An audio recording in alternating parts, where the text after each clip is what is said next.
time to sleep. The challenge is simple: to have you dreaming before this single video ends. Tonight, we delve into the story of Area 51. There is a place in the heart of the Nevada desert, a vast, empty basin watched over by silent, unblinking mountains. Under a canopy of stars so bright they seem almost within reach, lies a patch of land that the world knows, yet does not know. It is a place defined not by maps, but by the absence of them. Its identity is found not in its name, but in its silence. This is a sanctuary of secrets, a piece of the earth intentionally set apart from the rest of us. It was chosen for its remoteness, for its ability to swallow sound and hide light, a natural fortress for ideas too advanced or too sensitive for the public stage. Here, beneath the immense and unforgiving sky, the story of the future was written in whispers, in the ghostly trails of aircraft that moved faster than belief, pushing the boundaries of what we thought was possible. And before we venture further into this protected silence, allow me a brief, quiet moment. If you find a sense of peace and wonder here, a simple like or subscription is a silent acknowledgement across the distance, a signal that our connection is made. I always love to read in the comments where in the world you are listening from and what hour the night holds for you. It's a quiet reminder that we are all beneath the same night sky, sharing in the same great mystery. Now, let the world outside fade away. Let the noise of the day dissolve into nothingness. Find your comfortable space, and let us journey together into the heart of the desert's deepest secret. The desert does not keep secrets. It is a secret. Its very nature is one of quiet refusal. It refuses to be tamed, refuses to yield life easily, and refuses to be known in a hurry. The land around Area 51 is the embodiment of this refusal. It is a landscape of stark, unforgiving beauty, a canvas painted in shades of ochre, rust, and pale sagebrush. During the day, the sun beats down with an intensity that bleaches the very color from the sky, and the heat shimmers above the ground, creating mirages that dance on the horizon ghosts of water in a land of thirst. At night, this harshness transforms into a profound and chilling peace. The extreme temperatures of the day surrender to a deep cold, and the silence becomes a physical presence. It is a silence so complete that you can feel it, a weight in the air that presses gently on your eardrums, broken only by the whisper of the wind sweeping across the basin floor. This basin, known as Groom Lake, was not chosen by accident. It is a natural fortress cupped in the palm of a hand formed by jagged mountain ranges. These mountains are the first layer of security, the original sentinels. They stand guard on all sides, their stony faces impassive, making casual observation from the outside almost impossible. They break up sightlines, swallow echoes, and create a sense of profound isolation that is ideal for concealing work that must be done away from the eyes of the world. This geographical seclusion is the foundation of the base's mystery, a perfect cradle for the birth of secrets. But where nature's defenses end, man's begin, and they are woven seamlessly into the landscape. The perimeter of the base is not a simple line on a map. It is a multi-layered system of control, designed to be as unobtrusive as it is absolute. The first things a traveler might encounter are the signs. They stand starkly against the desert backdrop, their white surfaces bearing warnings written in simple, unambiguous language. They speak of restricted government land, and they promise legal consequences, fines, and even the use of force for those who would dare to trespass. They are the quiet, final word in a long, silent argument. Beyond the signs, the technology of vigilance takes over. The fences are strung with electronic sensors, designed to detect the slightest pressure or vibration.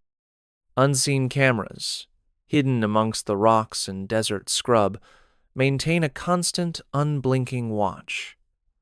Motion detectors and intrusion systems form an invisible web, catching any movement that doesn't belong. These are the Earth Guardians, the first line of a defense designed to protect not a place, but the ideas within it. Security patrols move like ghosts along the perimeter, their presence more felt than seen, ensuring the warnings on the signs are not idle threats. This entire apparatus of security operates with a quiet efficiency that is both impressive and deeply unsettling. It is a constant low hum of surveillance, humming just beneath the desert's profound silence. And this dome of security extends into the sky itself. The airspace above the base is one of the most restricted zones on the planet. Known as R4808N, it is a massive, invisible box in the atmosphere, monitored 24 hours a day. Any aircraft, whether a commercial airliner straying off course or a small private plane, that even grazes the edge of this space is immediately contacted, warned, and escorted away by military interceptors that appear as if from nowhere. It is a firm, swift, and non-negotiable rejection from this protected airspace. Even the people who belong here, the thousands who work within this fortress of secrecy, are part of the illusion. They are subject to the most stringent security measures imaginable. Each one undergoes a background check so thorough it can feel like an excavation of their entire life. They sign oaths of absolute confidentiality, promises to never speak of what they see or do, effectively cloaking their daily work in a veil of silence for the rest of their lives. Their daily commute is itself a masterclass in discretion. Each morning they gather at a private, unmarked terminal at the Las Vegas airport. There, they board a fleet of equally unmarked passenger jets, known only by their call sign, Janet. These Janet planes, white with a simple red stripe, lift off and disappear into the northern sky, flying their human cargo into the heart of the secret. At the end of the day, they return, releasing their passengers back into the glittering distractions of the city, leaving no trace of where they have been, preserving the anonymity of who enters and who leaves this hidden world. This immense architecture of secrecy, this nesting doll of natural and man-made defenses, was not born from a vacuum. It is a child of a different time, a physical relic of a period when the entire world seemed to hold its breath. The story of Area 51 begins not with strange lights in the sky, but in the tense, gray years after the Second World War. The world was adjusting to a new and frightening geopolitical reality, a silent, grinding conflict of ideologies known as the Cold War. In this era of political and technological rivalry, the United States and the Soviet Union were locked in a desperate struggle for advantage. The primary currency of this advantage was intelligence. To know what your adversary was planning, where their weapons were, and how advanced their technology was, became the single most important strategic goal. And the key to this knowledge lay in achieving superiority in the one domain that stretched over all others, the air.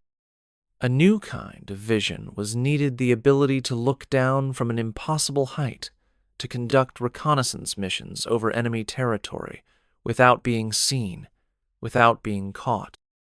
It was from this critical need, this strategic imperative, that Area 51 was conceived and created.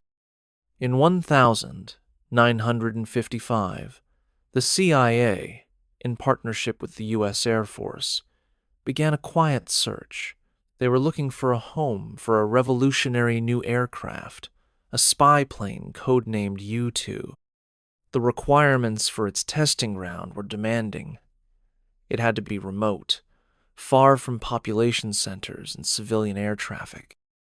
It needed to be difficult to see and difficult to access, ensuring the privacy required for a project of such magnitude. The dry lake bed at Groom Lake, with its surrounding mountains and its proximity to other established military test sites, was not just suitable, it was perfect. Once chosen, the base was erected with astonishing speed. At first, the facilities were simple, designed for the basic testing and maintenance of this new exotic aircraft. But as the strategic importance of the work being done here grew, so did the base itself. More and larger hangars were built. Runways were extended to accommodate bigger and faster machines, and a sophisticated support complex grew from the desert floor to house the expanding team of engineers, pilots, and scientists who were pushing the boundaries of aerospace technology. This was a place where innovation was the air they breathed, where cutting-edge projects could be developed in a controlled environment, free from the threat of espionage or outside interference. The first ghost to emerge from this desert sanctuary was the U-2 itself. It was a magnificent, almost delicate-looking machine, more glider than jet. Its enormous wings, long and slender like an albatross's, were designed for one purpose: to lift it to the very edge of space. The U-2 was engineered to fly at altitudes of over 0 feet, so high that the sky above turned from blue to the deep indigo of space.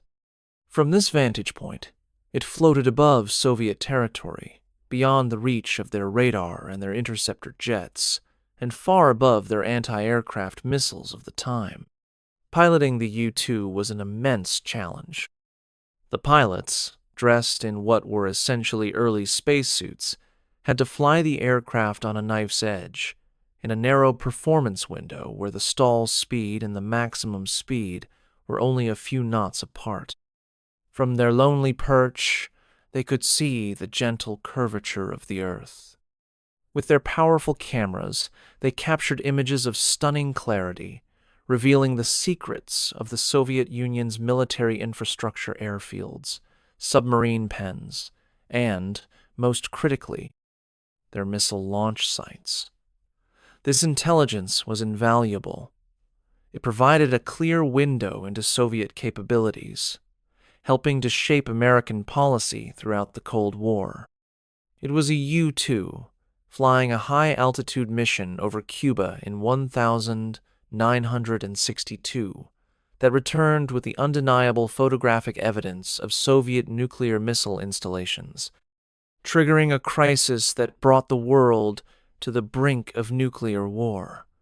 The plane born in the Nevada desert had become a pivotal actor on the world stage. But technology never stands still. Eventually, the U-2 became vulnerable. A new phantom was needed, something that could not be touched.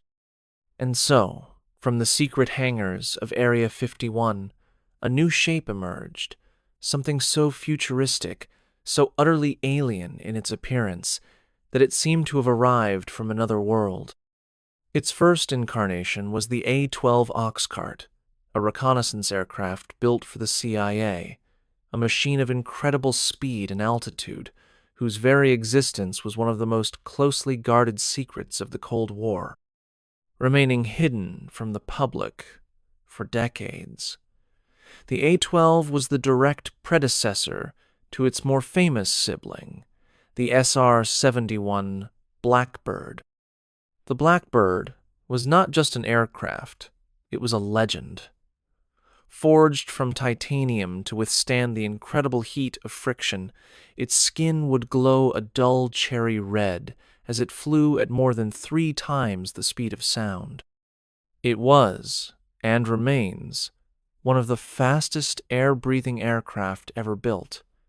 If a missile was fired at it, the standard procedure for the pilot was not to evade, but simply to accelerate and outrun it.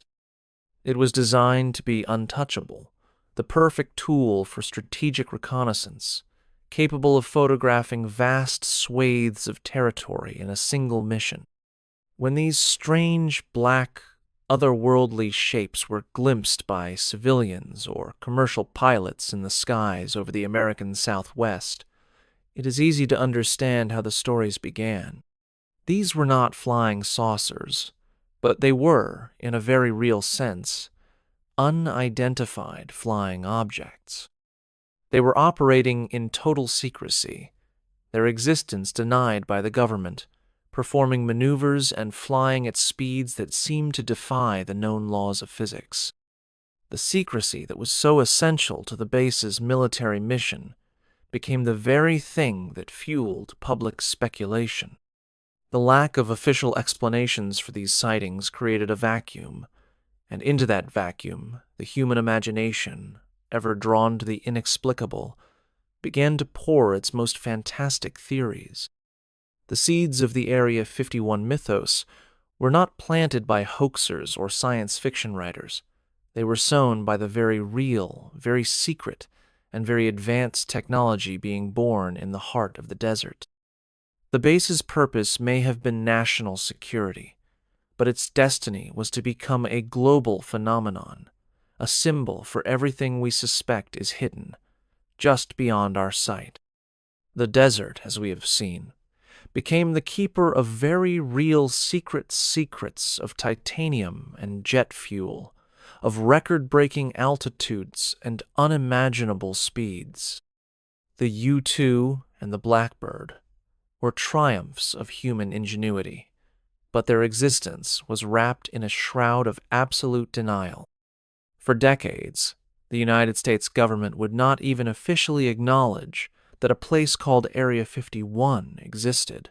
This official silence, this vast, empty space in the public record, became a vacuum.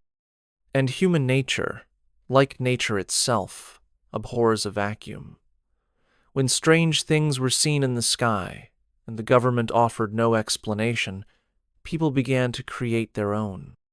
The lack of transparency, coupled with the intense and intimidating security around the base, sowed seeds of deep distrust and rampant speculation. The narrative began to shift from the known terrestrial secrets to the unknown and the otherworldly. Into this fertile ground of mystery, a story from another time and another place was transplanted, a story that would forever change the destiny of Area 51's public image. This story began not in the 1950s, but in the summer of 1947, and not in Nevada, but hundreds of miles away, near the sleepy town of Roswell, New Mexico. In early July of that year, a local rancher named Mac Brazel was riding out to check on his sheep after a fierce thunderstorm. As he rode, he came across something unusual, a vast field of debris scattered across his land. This was not the wreckage of any ordinary vehicle he recognized.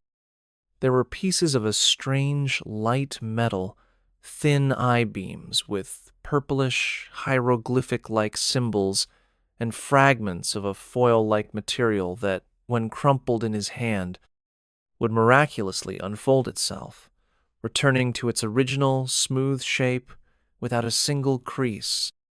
Intrigued, the rancher informed the local authorities, which soon led to the intervention of the military from the nearby Roswell Army airfield. The initial response from the military was a moment of stunning candor.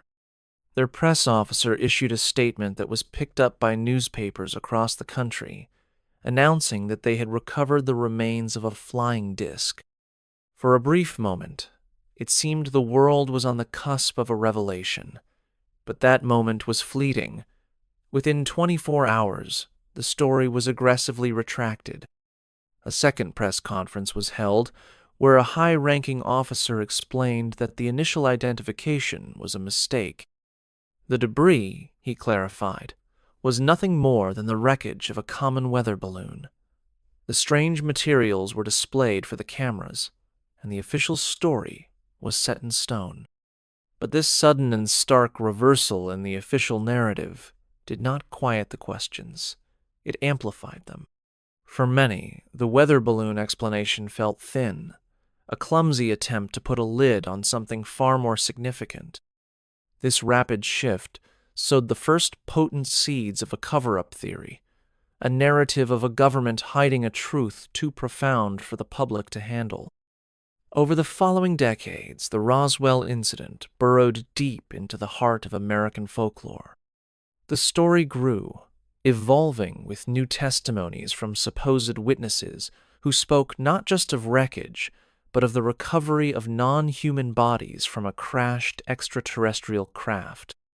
For years, the Roswell story and the whispers about the secret base in Nevada were two separate streams of conspiracy.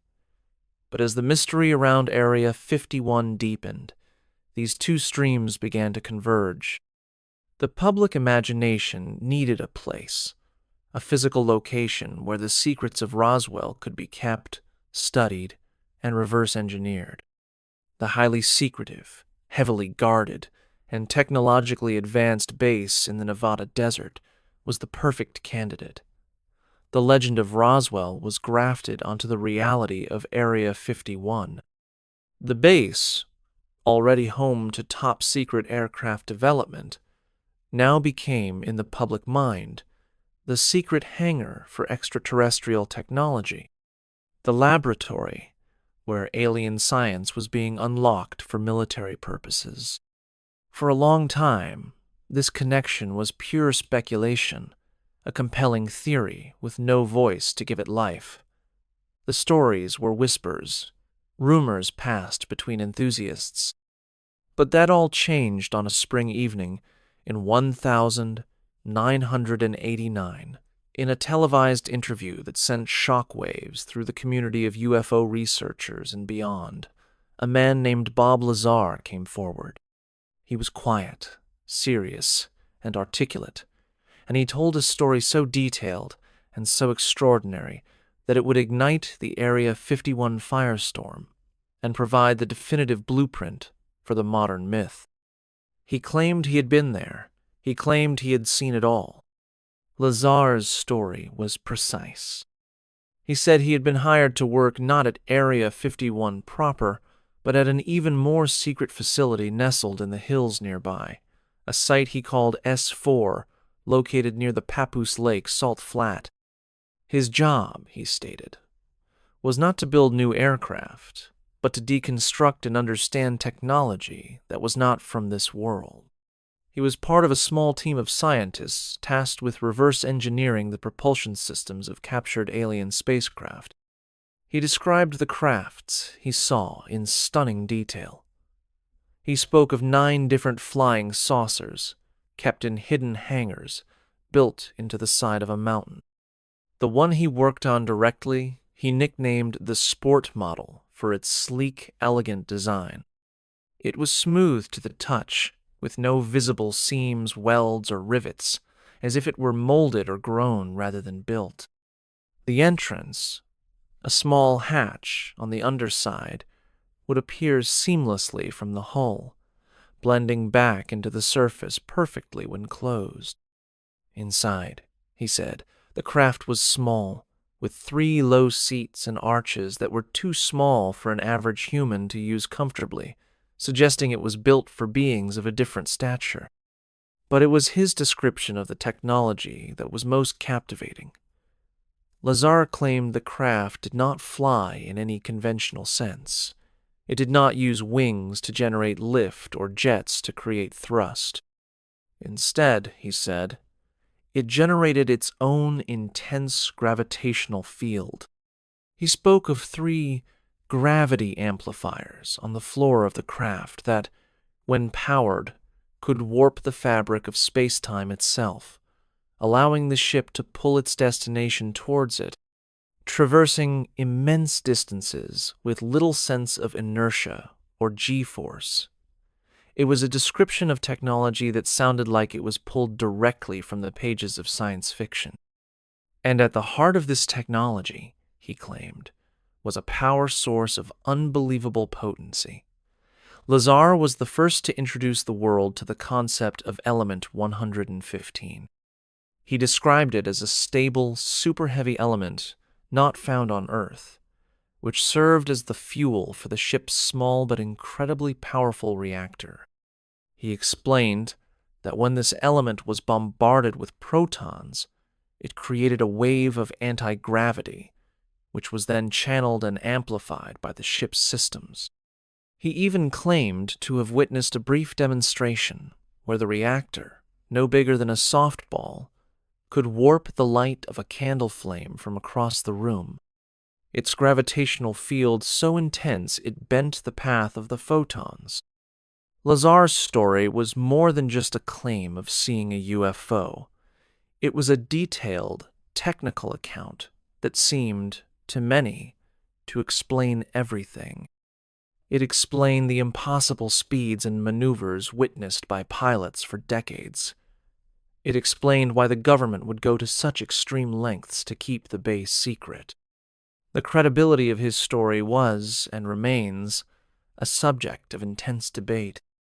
Investigators have questioned his academic and professional background, finding inconsistencies in his records, and a lack of evidence to corroborate his claims of having attended institutions like MIT and Caltech. And yet, his story endured. It endured because of his calm, consistent demeanor and because of the sheer detail he provided. He spoke of the culture of extreme secrecy at S4, where information was so compartmentalized that scientists working on one aspect of a project had no idea what others were doing.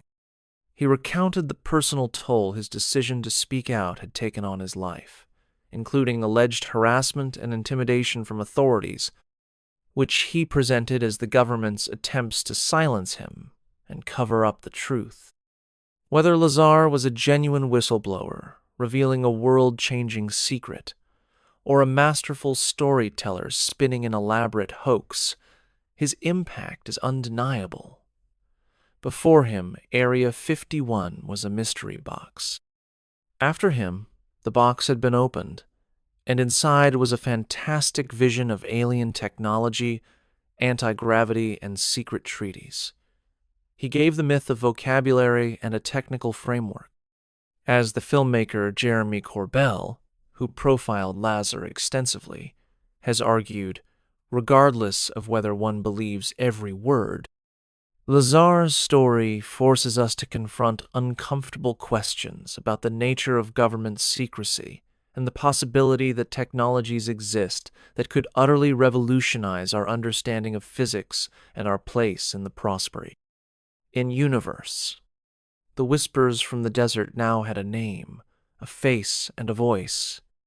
The story of Bob Lazar fused the legend of a crashed saucer at Roswell with the very real, secret work in Nevada, creating a single, powerful, and enduring narrative. It was a narrative that suggested the phantoms of the Cold War, the U-2 and the Blackbird, were merely the opening act. The main event, hidden in the deepest recesses of the base, was something far more profound, a secret not just of national security, but of cosmic significance. The desert was no longer just hiding spy planes. It was hiding the stars. The story that Bob Lazar told, whether one received it as gospel, as fiction, or as something compellingly in between, was a spark thrown into a field of dry kindling. It provided something the Area 51 legend had previously lacked, a detailed, vivid, and deeply personal narrative. Before Lazar, there were vague shadows. After him, there were blueprints. There were schematics of anti-gravity reactors, descriptions of alien metallurgy, and the human drama of a man caught between a world-changing secret and the authorities who wished to keep it. This wealth of new detail was the raw material that popular culture had been waiting for. With this catalyst, the story of Area 51 escaped the confines of ufology forums and niche publications and erupted into the mainstream global consciousness.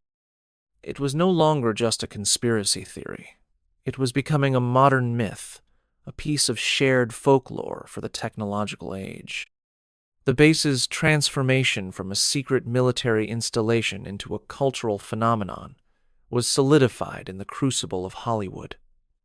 In the summer of 1996, the film Independence Day became a global blockbuster, and it took the wildest theories about Area 51 and presented them as the spectacular, explosive truth within its story.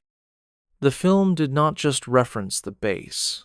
It made it the very heart of humanity's last stand against an alien invasion. Here, deep beneath the desert floor, was the secret laboratory that conspiracy theorists had dreamed of. The film's protagonists discover a cavernous underground facility, a repository of secrets kept for 50 years. They find the recovered alien scout ship from the Roswell crash, its sleek form resting in a pristine hangar, and even the preserved bodies of its alien pilots floating in eerie glass tanks. This cinematic portrayal was immensely powerful. For millions of people around the world, the fictional imagery of Independence Day became their definitive mental model of Area 51. The film provided a visual answer to the decades of questions. This is what the hangars looked like. This is what the aliens were. This is why the secret was kept. It transformed the base into a symbol of both profound government deception and humanity's hidden hope. The narrative it pushed was potent. The government really had been lying. The technology they held was beyond comprehension, and the key to our very survival was hidden there. Area 51 became the ultimate Pandora's box, holding both the threat of the unknown and the tools of our salvation. While film offered a loud, explosive vision of the base, television provided a quieter, more insidious exploration of its mysteries.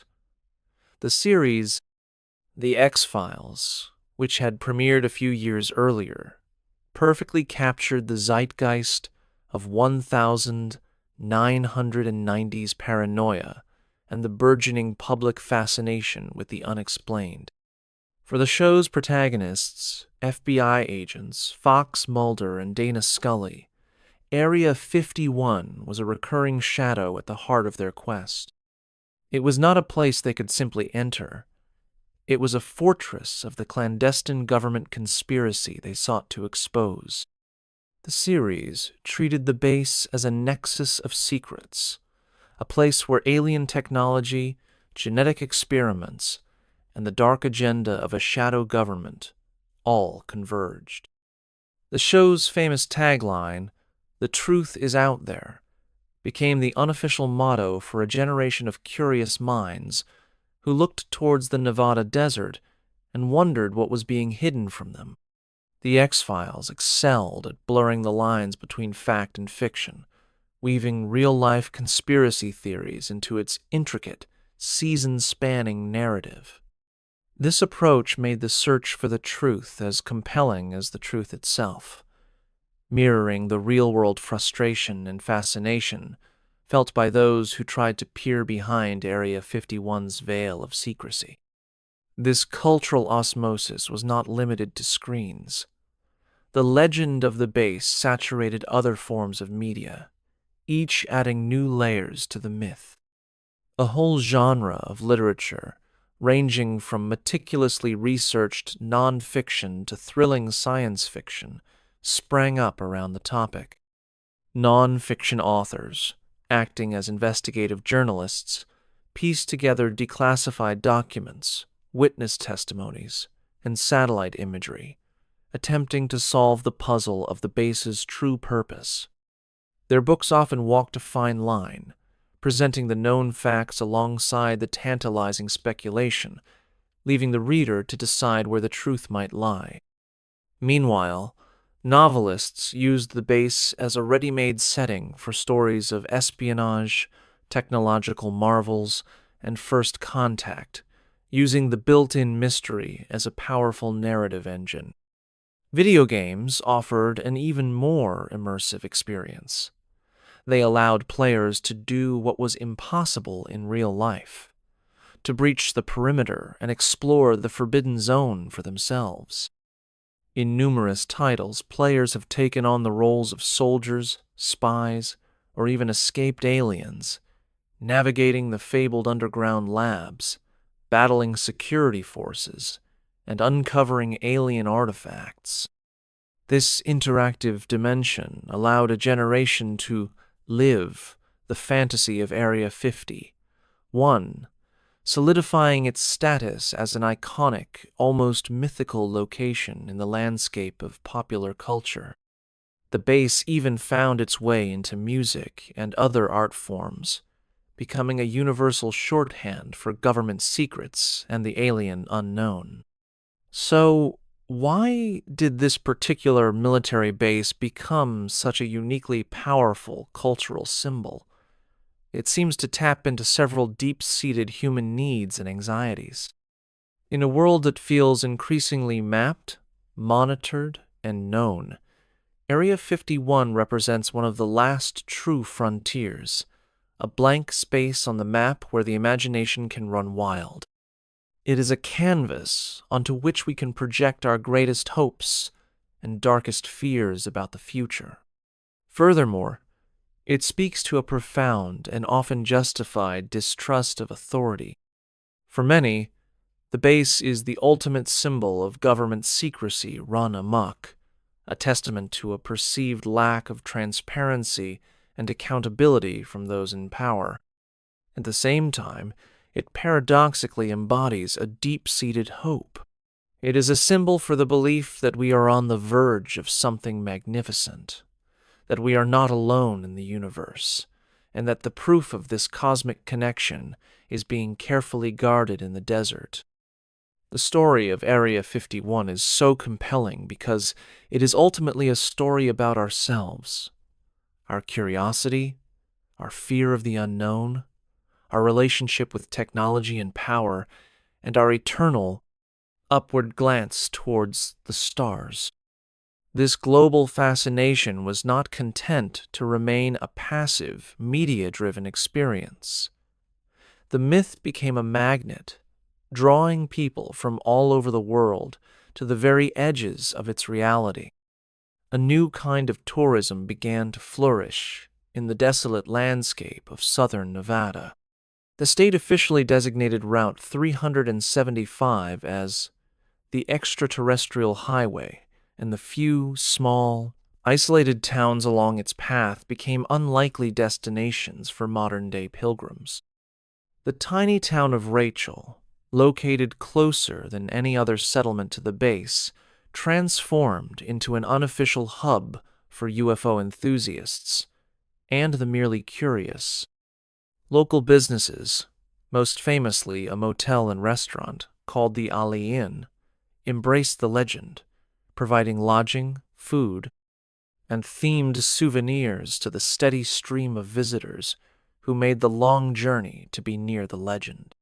These tourists, a mix of dedicated researchers, science fiction fans, and curious families, would drive out to the boundary markers of the base, armed with binoculars, long-range cameras, and a palpable sense of anticipation. From legal vantage points, on dusty hillsides miles away, they would watch the distant base, hoping to glimpse something out of the ordinary. Most of the time, they saw nothing but the heat haze and the distant, sterile buildings. But for many, just being there, so close to the mystery, was thrill enough. And sometimes, they would see things. The distant, silent movement of an unusually shaped aircraft, or strange lights in the night sky, behaving in ways that defied conventional explanation. For the believers, these sightings, which might have been tests of advanced but entirely human-made prototypes, were cherished as evidence of the clandestine activities they had come to witness. In this way, the culture of Area 51 fed back into itself. The myth drew people to the desert, and the ambiguous things they witnessed there only served to deepen the myth's power, creating a self-sustaining cycle of mystery and belief. The fascination that drew pilgrims to the edge of the Nevada desert was a powerful force, but it was largely an individual one. It was a quiet, personal quest for a glimpse of the unknown. However, as the 20th century unfolded, a new force emerged that could transform these individual curiosities into a massive, collective phenomenon: the Internet. Social media platforms became the new digital campfires, and the story of Area 51, with its potent mix of government secrecy and alien wonders, was perfectly suited for the viral dynamics of this new age. Ideas, theories, and intricate narratives could now be shared, debated, and amplified at a speed that was previously unimaginable. Specialized forums and video channels became vast libraries of speculation, connecting millions of interested people across the globe into a single, humming conversation. It was in this new digital ecosystem that the Area 51 legend took its most bizarre and public turn. In the summer of 2019, what began as an ironic joke on social media blossomed into a global media event. A college student created a Facebook event with a title that was both absurd and strangely inspiring: Storm Area 50, one they can't stop all of us. The plan, laid out in jest, was for a massive crowd to gather and simply overwhelm the base's defenses through sheer numbers, famously suggesting they employ the Naruto run-ahead forward, arms-back running style from a Japanese anime seristo move faster than the guards' bullets. It was a perfect piece of internet humor, tapping into years of pent-up curiosity and the prevalent meme culture of the time. But then, something unexpected happened. The joke took on a life of its own. Within days, hundreds of thousands of people had RSVP'd to the event. Soon, that number swelled to over 2 million. The line between irony and genuine intent became hopelessly blurred. Was anyone actually planning to storm a highly fortified, top-secret military base? Probably not. But the momentum was undeniable. The internet was flooded with elaborate tongue-in-cheek battle plans, memes depicting aliens eagerly awaiting their liberation, and a genuine, palpable sense of community forming around this shared, ridiculous goal. The authorities, however, could not afford to see the humor in it. Faced with the prospect of even a fraction of 2 million people descending on a remote desert location, the U.S. Air Force issued stern public warnings about the dangers of approaching a military installation. Local law enforcement in the tiny Nevada counties braced for a potential logistical and humanitarian disaster. The joke had manifested in the real world, creating a genuine security concern that was covered by news outlets from London to Tokyo. When the designated day in September arrived, the world watched with bated breath, but there was no storm. There was no raid. Instead, what materialized in the desert was something far stranger and in many ways more interesting. A few thousand people did make the pilgrimage, but they came not with weapons, but with lawn chairs, costumes, and a desire to connect with the legend and with each other. The Storm Area 51 event transformed into a pair of impromptu, peaceful festivals in the nearby towns of Rachel and Hiko. People in tinfoil hats and alien costumes mingled, shared stories, and listened to music under the desert stars. It was less of an insurrection and more of a quirky celebratory tailgate party at the gates of the Great Mystery. The event was, in its own way, a profound cultural moment. It demonstrated a generational shift in how the Area 51 myth was perceived. It was no longer solely a source of dark, serious conspiracy. It had also become a source of fun, a cultural touchstone that could be celebrated with humor and a sense of shared identity. It was a piece of modern performance art, a testament to the strange power of the internet to unite people in a collective, whimsical daydream. As public fascination reached this fever pitch, the government's own decades-long policy of absolute silence began to show cracks. Perhaps in response to mounting public pressure and Freedom of Information Act requests, the CIA, in 2013, finally took a small but significant step. It officially declassified documents that, for the first time, formally acknowledged the existence and location of Area 51. The documents confirmed its historical role as a testing facility for the U-2 and Oxcart surveillance programs during the Cold War. For the historians and aviation enthusiasts, this was a landmark moment, providing official confirmation of facts they had pieced together for years. But for the true believers in the Area 51 myth, this declassification was far from the final word. In fact, it was seen by many as a carefully managed release of information, an attempt to offer a mundane, palatable truth to distract from a deeper, more extraordinary one. The government had admitted to the stage, the buildings, and the early chapters of the story, but the main actors, the crashed saucers, and their otherworldly pilots were conspicuously absent from the official script. This selective reveal did little to extinguish the fire of speculation. If anything, it fanned the flames, reinforcing the idea that the most important secrets were still being fiercely protected. The official story, then, remains deliberately incomplete. The vacuum of knowledge persists.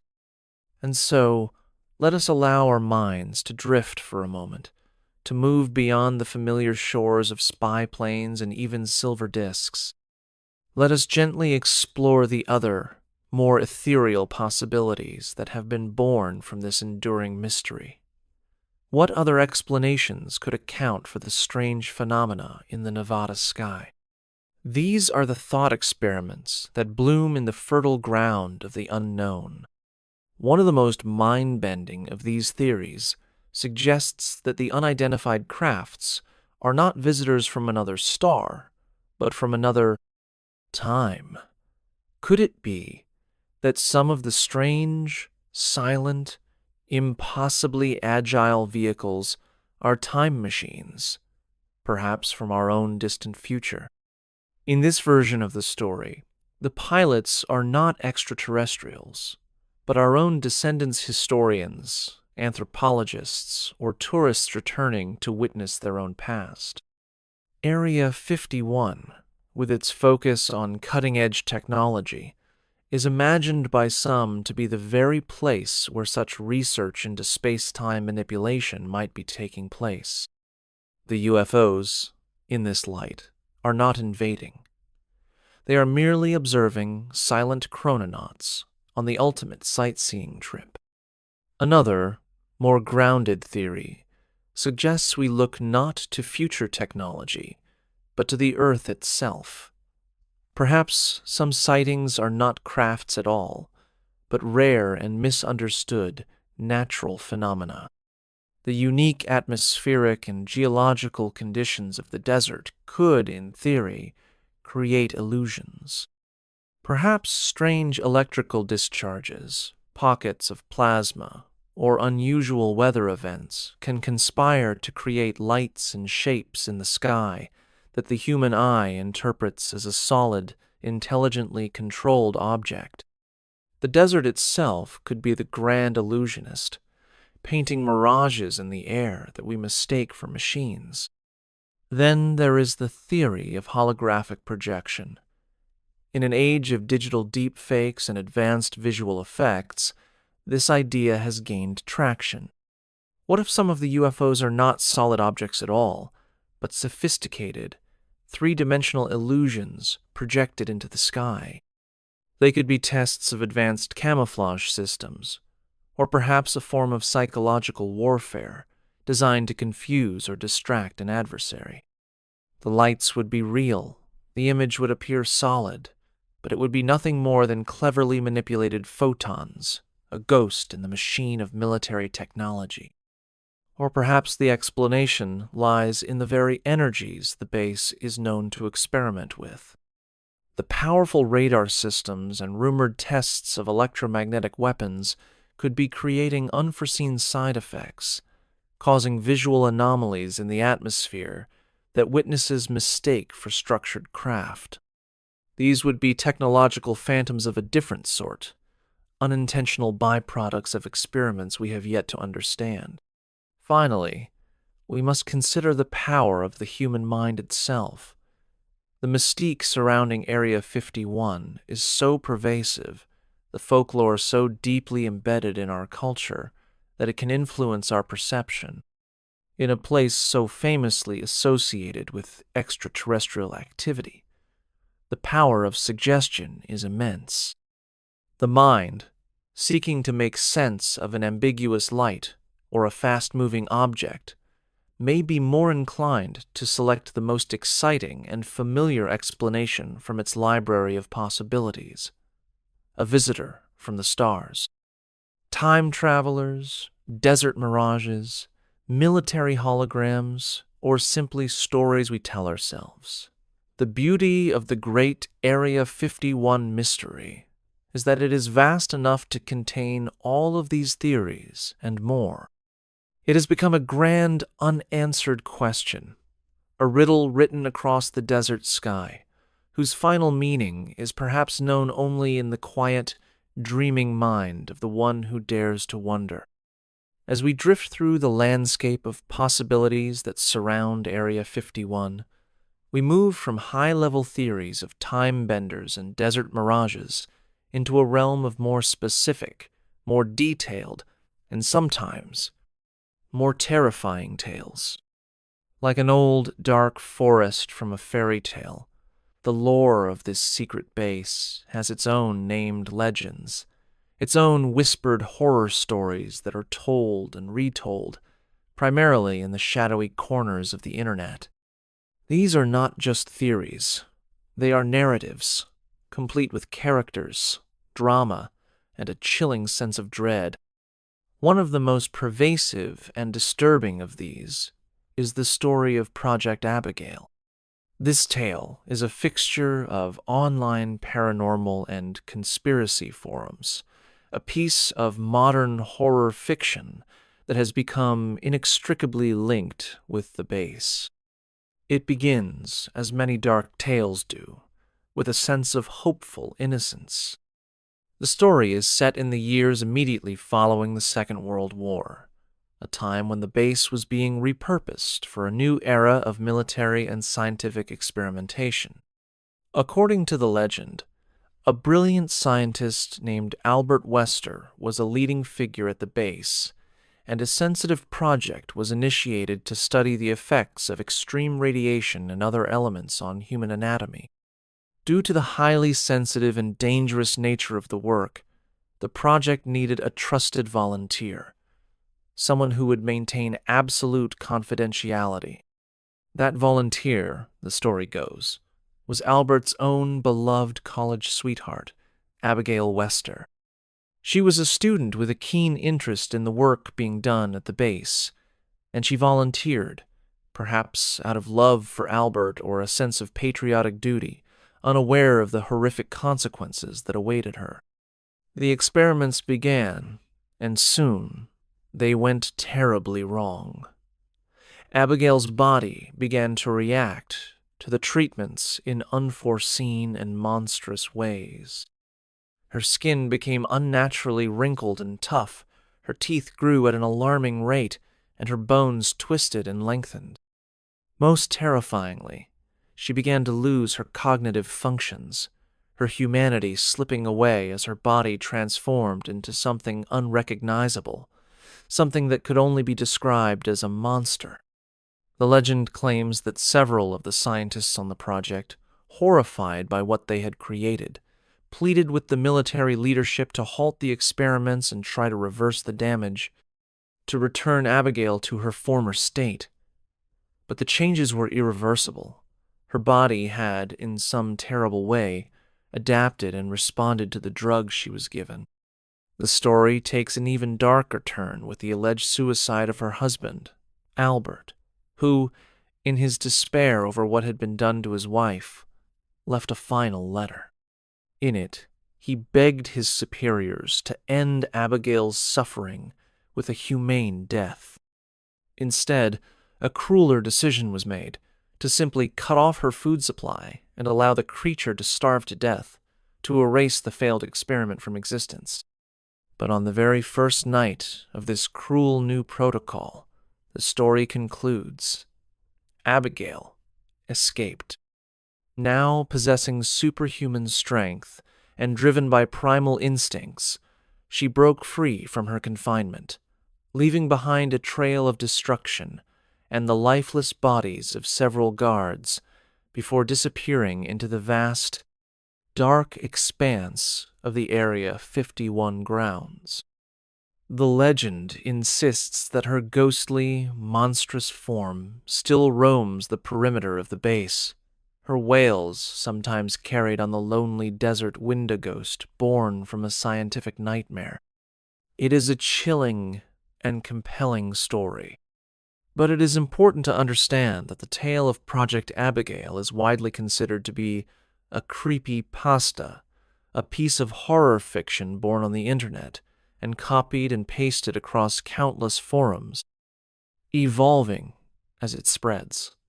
There is no factual basis for this story, no evidence that such a person or project ever existed. It is a modern ghost story, and its power lies in how perfectly it fits the mold of Area 51. The base is such a potent symbol of science without moral oversight that it has become the perfect setting for our darkest technological fears, just as old, abandoned castles once became the settings for our supernatural ones. From the realm of outright fiction, we drift back to a subject that stubbornly straddles the line between established science and fantastic claims, the mysterious element 115. We touched upon it earlier as the cornerstone of Bob Lazar's testimony. It was his explanation for the incredible power source of the alien craft he claimed to have worked on. Let us now look more closely at this intriguing element. From a scientific perspective, the story is fascinating. Element 115, now officially named moscovium, was indeed successfully synthesized for the first time in 2003 by a joint team of Russian and American scientists. This event, a legitimate scientific achievement, occurred several years after Lazar had first made his public statements, a fact that his supporters often point to as validation of his claims. However, the known properties of moscovium present a significant challenge to Lazar's narrative. The synthesis of this element requires highly specialized equipment and produces only a few atoms at a time. More importantly, all known isotopes of moscovium are incredibly unstable. They have an extremely short half-life, existing for only a fraction of a second before decaying into other elements. This inherent instability makes the idea of using it as a stable, sustainable energy source seem highly unlikely, at least with our current understanding of physics. There is currently no empirical evidence to support the existence of a stable form of element 115, either naturally occurring or artificially created on Earth. The physical and chemical properties of the moscovium we know do not align with Lazar's descriptions of its function within an anti-gravity reactor. And so, we are left with another beautiful puzzle. Is Lazar's element 115 a different, stable isotope, a piece of alien science that defies our earthly physics? Or is it a clever piece of storytelling, borrowing a number from the periodic table to lend a veneer of scientific credibility to a fantastic tale? The gap between the story and the science remains, a space of doubt where the mystery continues to thrive. The public's fascination with UFOs did not go unnoticed by the government. Long before Area 51 became a household name, the U.S. Air Force had its own official, public-facing investigation into the phenomenon. This was Project Blue Book, running from 1,952 to 1,969. Its stated goals were twofold: to determine if unidentified flying objects posed a threat to national security, and to scientifically investigate UFO sightings. Over the course of its 17-year operation, Project Blue Book collected and investigated over 12,000 reports of strange aerial phenomena. The vast majority of these cases were ultimately explained. They were determined to be misidentified, commercial or military aircraft, unusual weather phenomena like ball lightning, or astronomical events like meteors or bright planets. However, when the project was officially terminated in 1969, a small but significant percentage, over 700 cases, remained classified as unexplained. This lingering collection of unsolved cases became a powerful fuel for public speculation. If the Air Force's own investigation couldn't explain these sightings, perhaps the explanation lay outside the realm of conventional understanding. Naturally, conspiracy theories have long speculated about a hidden relationship between Project Blue Book and Area 51. The hypothesis suggests a two-tiered system of investigation. The public-facing Project Blue Book would handle the bulk of the cases, providing conventional explanations whenever possible. But the truly sensitive cases, the ones that genuinely defied explanation and hinted at extraterrestrial technology or non-human intelligence, would be secretly siphoned off. These hot cases, the theory goes, would have been sent to a place like Area 51, where its extreme isolation and security would provide the perfect environment for a clandestine investigation, far from public scrutiny. It is a logical and compelling theory.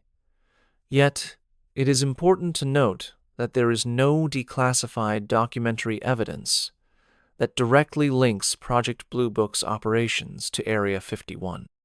The official records are separate. But, as with so much of this story, the absence of proof has not stopped the speculation. The relationship between the government's public investigation and its most secret base remains a topic of intense debate among enthusiasts and skeptics alike. The declassification of Blue Book's files, much like the 2013 acknowledgement of Area 51, served to answer some questions while simultaneously creating new ones, leaving the core mystery perfectly intact. It's another thread in a complex tapestry, a story woven from internet horror, disputed science, and the tantalizingly incomplete history of the government's own search for answers in the sky. While our minds have soared through skies filled with phantoms and theories, the base itself has always remained firmly on the ground, a sprawling complex of hangars, runways, and offices etched into the desert floor. And like any large industrial and military operation, especially one shrouded in secrecy, its presence has left a real, physical, and sometimes contentious footprint on the earth and in the lives of those who have worked within its fences or lived in its long shadow. For all the mystery surrounding its operations, one of the most pressing and tangible questions concerns its impact on the fragile desert environment. The development of advanced technologies and experimental aircraft inherently involves the use and disposal of toxic and hazardous materials. Over the years, complaints and lawsuits filed by former employees have painted a troubling picture of environmental practices at the base, alleging that for many years, hazardous chemical waste was disposed of in a manner that would be unthinkable today. These accounts speak of massive, open-air pits where barrels of chemical sludge, solvents, and other toxic materials were doused with jet fuel and set ablaze, sending plumes of dark, acrid smoke into the clear desert sky. Such practices, if true, pose a significant threat, not just to the air quality, but to the soil, and most critically, to the groundwater of the region. In a desert ecosystem where water is the most precious of resources, the potential for such contaminants to leach into the aquifer is a matter of serious concern. Beyond chemical waste, the very nature of the base's work construction, flight tests, and rumored weapons experiments can take a toll. The vast Nevada desert that cradles Area 51 is a complex and delicate ecosystem, home to a variety of plant and animal species uniquely adapted to the harsh conditions. The destruction of habitat for the construction of new facilities, or the noise and disruption from constant powerful aircraft tests, can have a detrimental effect on the biodiversity of this unique environment. Environmental groups and transparency advocates have long called for greater oversight, arguing that the shield of national security should not provide a blanket exemption from the nation's environmental regulations. These environmental concerns have not remained mere academic debates. They have been fought in the nation's courtrooms. In the mid-1990s, one of the most notable lawsuits involving the base was filed not by conspiracy theorists, but by former employees who claimed they had developed severe health problems as a result of their exposure to hazardous materials while working there. This litigation brought a fundamental conflict into sharp relief. The tension between the government's need to keep its national security operations secret and its responsibility to protect the health and safety of its own citizens and employees. The case raised difficult questions. How can justice be served when the evidence needed to prove a claim is itself classified as top secret? In response to these lawsuits, the government invoked a powerful and controversial legal tool, the state secrets privilege. This is a legal doctrine that allows the government to refuse to disclose information in a legal proceeding if it determines that such a disclosure would harm national security. In the case of the Area 51 employees, this meant that crucial information about the materials they were exposed to was withheld from the court, making their case incredibly difficult to prove. It was a stark demonstration of how the veil of secrecy around the base is not just protected by fences and guards, but by formidable legal walls as well. Legal contention has also arisen over the land itself. As the base's operations grew, so did its need for a larger security buffer.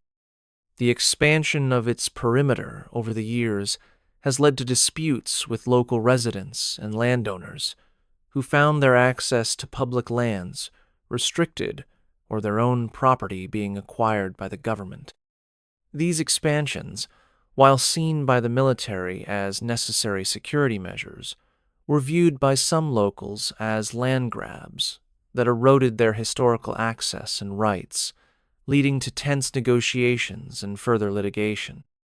And yet, the relationship between Area 51 and its neighbors is not one of simple antagonism. It is a complex, symbiotic bond. The very secrecy and mystery that fuels legal battles has also given birth to a unique local economy. The small towns dotted along the extraterrestrial highway, particularly Rachel, have embraced their identity as the gateway to the world's most famous secret base. The Ale Inn, a small motel, bar, and restaurant, has become a world-renowned gathering place for visitors who make the pilgrimage into the desert. It provides not only food and lodging, but a sense of community for those drawn by the legend, its walls covered in photos and stories from decades of UFO hunting. This steady stream of tourists, from serious researchers to curious travelers, provides a vital source of revenue for these isolated communities, fostering a small service industry built entirely on the base's mystique. Furthermore, the base itself is a significant source of employment for people in the surrounding areas. While the specific details of their work are never discussed, many locals are employed in a variety of essential roles, from security and maintenance to technical and logistical support. The base also necessitates a more robust local infrastructure. The influx of visitors and the needs of the facility itself have led to improvements in roads and utilities that benefit the entire community. And so, we see that the story of Area 51 is not just one of alien theories and shadowy conspiracies. It is also the story of a real-world place with real-world consequences. It is a story of environmental debates that pit national security against ecological preservation. It is a story of legal battles that test the very balance between government secrecy and individual rights. And it is the story of a strange and enduring relationship between a top-secret installation and the small, resilient communities that have learned to live alongside it, turning its mystery into their identity and their livelihood. For all of its otherworldly connections, the base remains a powerful force on the ground, shaping the land, the law, and the lives of those who call the high desert home. Beyond the legal battles and the tourist economies, the story of Area 51 is ultimately a story about people. It is about the thousands of individuals who have spent their careers there, working in absolute silence, their contributions to science and security, forever hidden from public view. It is about the dedicated researchers and curious citizens who spend their own time and resources trying to peer through that veil of secrecy. And it is about those few who have chosen to step out from the shadows, to risk everything by putting a voice to the whispers. Let us return for a moment to the figure of Bob Lazar. While his story of alien reactors and gravity drives is what captured the world's imagination, there is another, more human side to his narrative. The profound personal and professional impact of his decision to speak. Coming forward with a story so far outside the bounds of accepted reality invites intense scrutiny, ridicule, and professional ruin. Lazar has spoken of searches and harassment from authorities, which he presents as evidence of a government campaign to discredit him and cover up the truth. Regardless of the ultimate truth of his claims, his story highlights the immense personal cost of becoming a whistleblower, especially when the secrets being told are so extraordinary. It underscores the human drama at the heart of the saga, drama of belief, evidence, and the immense pressure exerted on those who challenge the official narrative. And he is not entirely alone. Over the years, other, less famous individuals have come forward with their own testimonies. A retired aeronautical engineer who spoke of similar experiences working on top-secret projects, of seeing artifacts and technologies that defy conventional explanation. These scattered accounts, emerging over decades, paint a picture of a hidden history, a secret that is known to a select few. The most extreme of these claims go beyond technology to include the ultimate secret, encounters with non-human beings themselves. These are the most profound and unsettling of all the stories associated with Area 51. The recurring narrative is that the base harbors not only alien technology, but the beings who created it. These tales speak of direct contact, of scientists and military officials collaborating with, or attempting to communicate with, non-human entities. Some witnesses have provided descriptions of these beings that align with the popular image of extraterrestrials: slender bodies, large heads, and enormous dark eyes. These accounts suggest that these beings possess knowledge and technology far in advance of our own. Of course, such incredible claims must be approached with profound skepticism. There is no public, verifiable, or corroborative evidence to support these accounts. The possibility of deliberate misinformation, perhaps designed to distract from the base's real but terrestrial secrets, must always be considered. And yet, the stories persist, forming the deepest, most mysterious layer of the entire Area 51 legend. This brings us to the central, enduring question that lies at the very heart of the debate. When people see strange things in the sky above the Nevada desert, what are they truly seeing? Are these visions evidence of extraterrestrial visitors, or are they fleeting glimpses of our own future, of advanced human-made technologies being tested in secret? A powerful case can be made for the latter.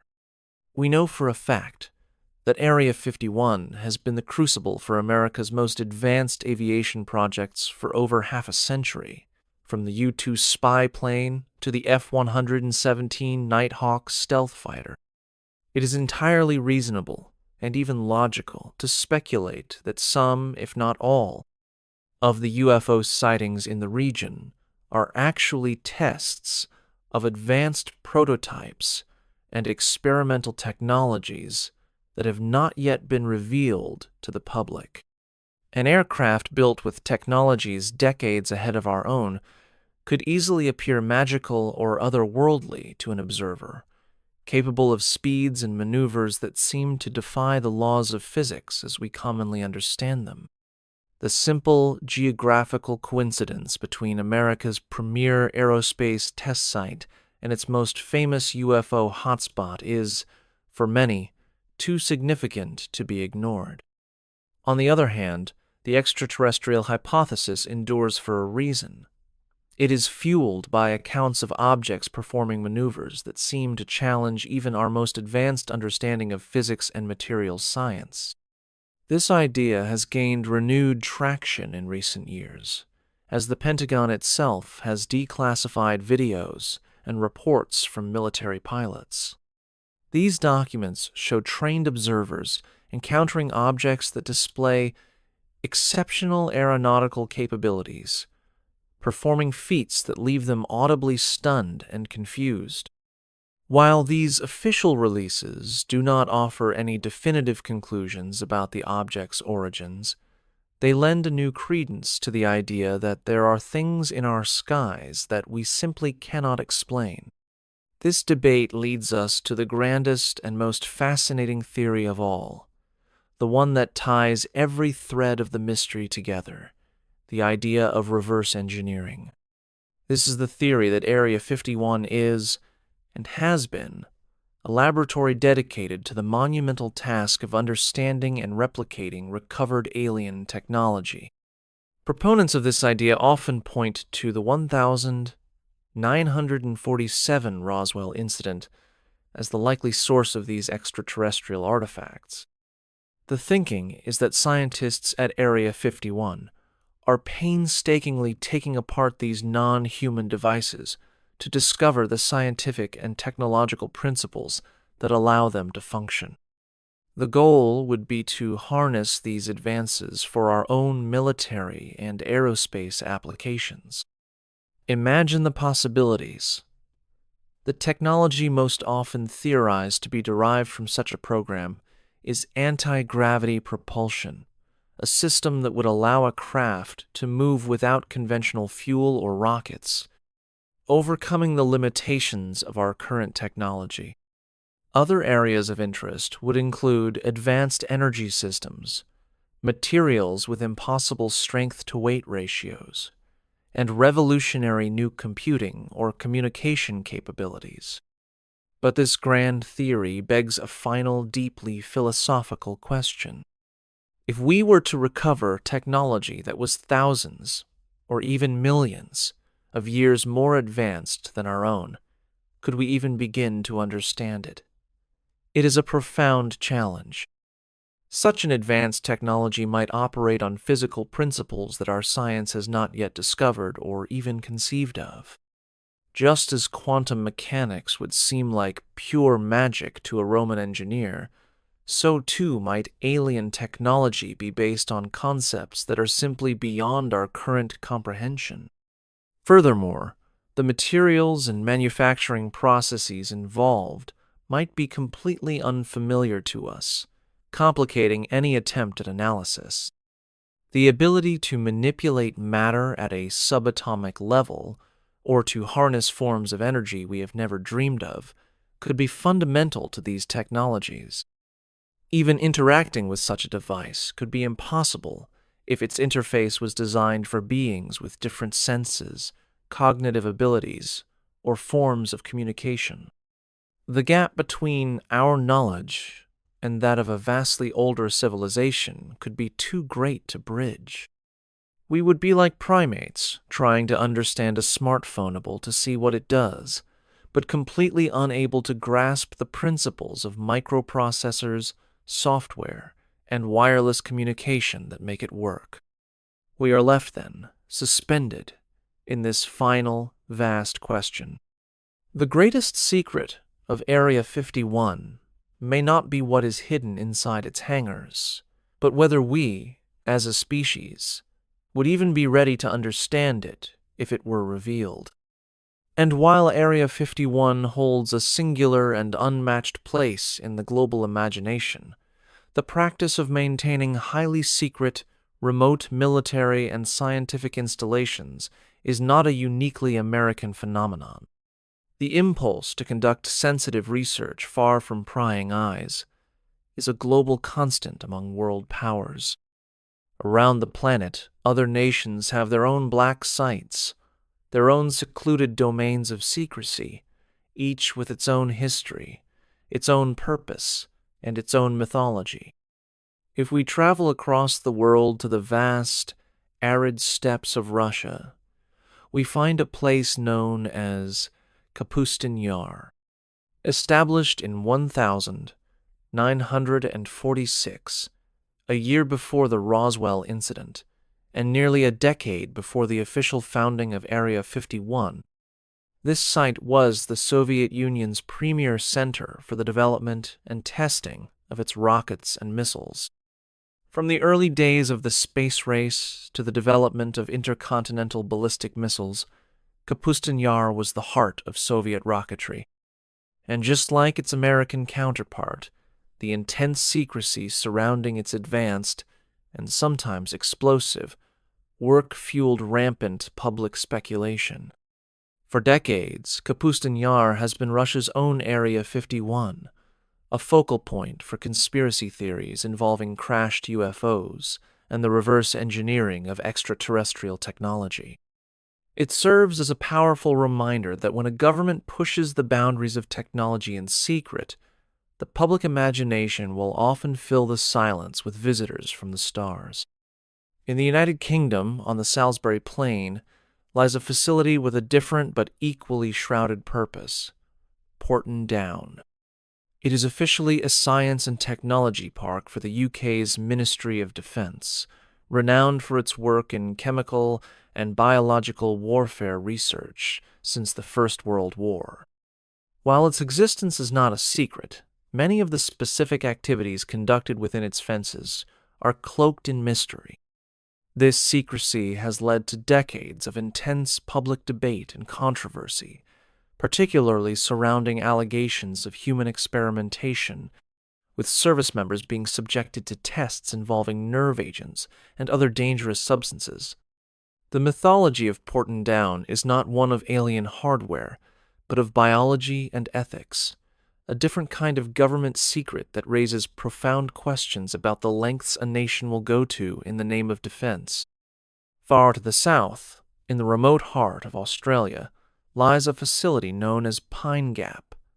Officially, it is a satellite tracking station operated jointly by Australia and the United States. In reality, it is widely understood to be one of the most important intelligence-gathering sites on the planet. Its giant, golf ball-like radomes are thought to play a key role in monitoring communications and military operations across the globe. The intense secrecy surrounding its true function has sparked persistent debates within Australia over national sovereignty and the nation's role in global military conflicts. The list goes on. In the remote Lapner Desert of China, there is a facility, once a nuclear test site, that is now believed to be used for advanced missile and space technology tests. All of it hidden behind the characteristic silence of the Chinese government regarding its military capabilities. In Israel, the Negev Nuclear Research Center, near the city of Dimona, is officially a scientific facility, but it is widely suspected of being the linchpin of Israel's undeclared nuclear weapons program, a secret that generates widespread speculation and tension both regionally and internationally. This global tour of secret places serves to ground the story of Area 51 in a broader context. The drive for secrecy in the name of national security is a universal one. What makes Area 51 unique is not that it is a secret base, but the specific and incredibly potent mythology that has grown around it. It was the beneficiary of a perfect narrative storm. Its birth during the Cold War, its role in creating futuristic-looking spy planes, the compelling tales of whistleblowers like Bob Lazar, and its immortalization by Hollywood. These elements combined to elevate Area 51 from a mere military base into a global symbol for the very idea of a deep and wondrous secret. And so, our journey around the world, through tales of alien craft, government conspiracies, environmental concerns, and global intrigue, finally returns us to where we began. We return to a single lonely patch of desert in Nevada, which, more than any other place on Earth, has captured our collective imagination.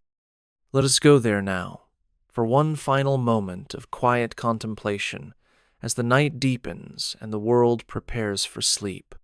The desert is quiet now. The fierce heat of the day has bled out into the cosmos, and the air is cool and still. The mountains that ring the hidden valley are now just dark silhouettes against a sky awash with stars. The Milky Way, unobscured by the lights of any city, is a brilliant, shimmering ribbon arcing from horizon to horizon.